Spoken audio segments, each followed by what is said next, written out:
Pleased to say we also have here Sheila Regehr, Chair of the Basic Income Canada Network.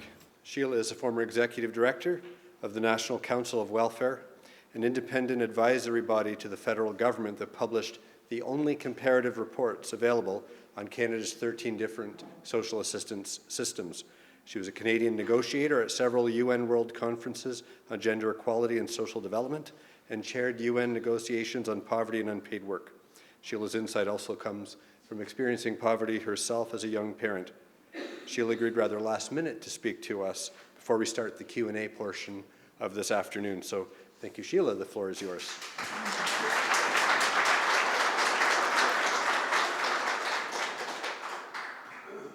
Thanks, Roderick. I want to talk a little bit more, though, about some of the other drivers that I think are going to be really important in the coming years and maybe faster than we think even, that are going to be driving the need for a basic income that I think will affect politicians too. One is the strength of the environmental movement that's growing among youth. And that young population is the same one that's being affected by AI and worried about their jobs and starting to feel hopeless and seeing very little future. So I see an amalgamation of those kinds of movements, I think, is something that's going to be really important. I read an article recently in a fashion magazine, because we all have to have fun sometimes too, right?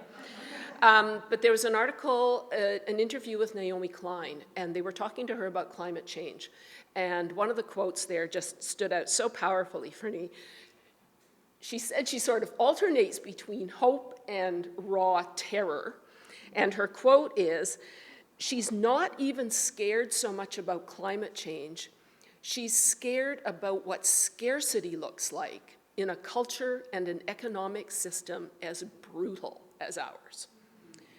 And I think that is just going to become more and more apparent if we don't get significant policy change. And I think that comes back to some of the things that Joli was talking about, the responses that we got from pilot participants. As you highlighted, in Lindsay in particular, people were only on for a short period of time. I think it stunned even us how quickly people's lives changed. The immediacy of it is incredible. And when we're living in a world where everything is unpredictable and changing fast, you need something big and fast to counter that. And I think a basic income is one of the few things that's going to do that. She also pointed out that when societies get stressed, it's usually women who start taking on the burden first.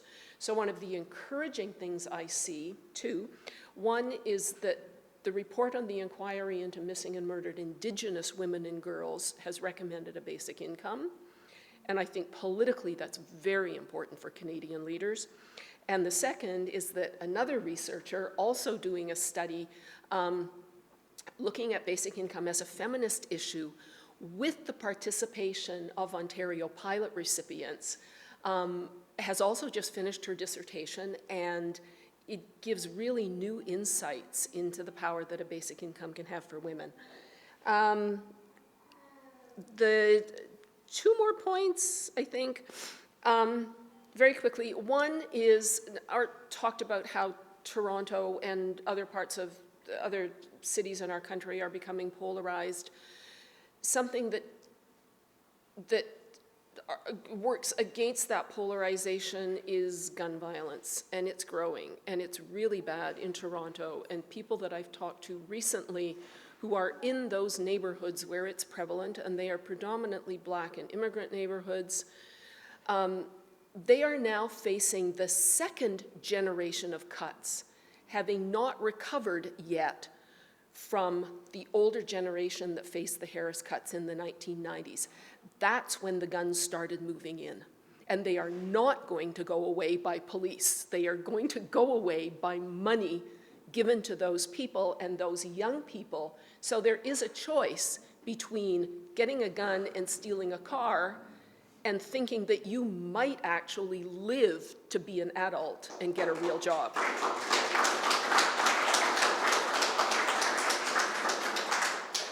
And then the last one that I want to mention, and this is the more hopeful one, and this is the, I live in policy wonk world, so this is the policy wonk one. Art talked about the programs that we already have in place, and one of them is child benefits, and it functions as a basic income.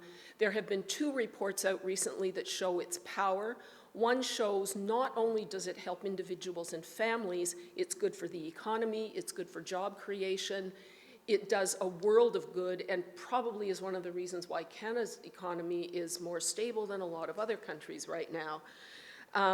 The second report came out just within days, I think, from Tamarack, showing that in Alberta, a combination of the Canada Child Benefit increases and the new Alberta Child Benefit essentially halved child poverty almost overnight, which is incredible when you think about the power of that combined with all of the other community-based things that once people have money, all of those other things work better.